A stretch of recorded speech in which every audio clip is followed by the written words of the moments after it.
Uy, wow, swabe na naman ito. Ano ba yan? Grabe. Yon, panibagong araw, panibagong relo mga master. Daming order ngayon. Kanina, mayroong nag-order ng RM papunta ng Laguna. Mayroong nag-order ng 2 Tag Heuer papunta ng Manila. At eto, panibagong order, Omega naman. Grabe. I-check muna natin bago natin ipa-deliver to mga master. Ito yung order ni master. Ang ganda oh. Box pa lang. Panalong-panalo na sa box. Tingnan mo naman yung box yan. Meron pang libro. Pag naiinip ka sa bahay mo, basahin mo ito, no? Ito, pang tanggal to ng mga pagkabagot sa buhay. Yung box niya, oh. Ang ganda ng box ni master, oh. Very elegant talaga, oh.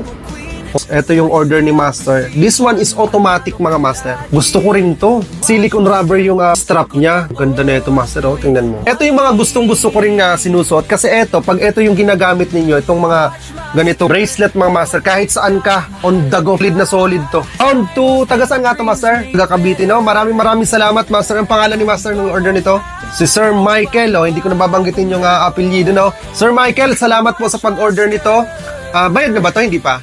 Hindi pa. So, COD ito mga master. Pagdating po ng item, doon sa location ni master, sa kanya isasend yung payment sa amin. Siyempre, bago niya bayaran, kailangan check niya muna kung tama ba yung pinadeliver namin doon sa na-order niya. Mostly ng mga transaction natin mga master, lalo na pagka cash on delivery via Lalamove mga master, nagtitiwala po kagad kami pagka dito lang po kayo sa Metro Manila, pwede po kagad namin ipadala sa inyo yung unit kahit hindi po kayo mag-deposit.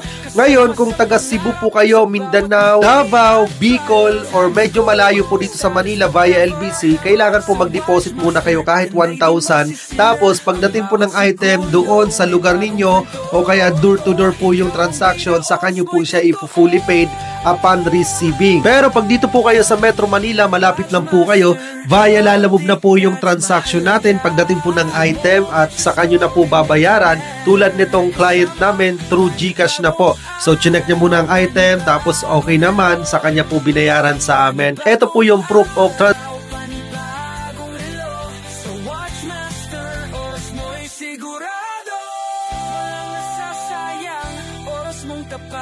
Sa Watchmaster bawat tiktak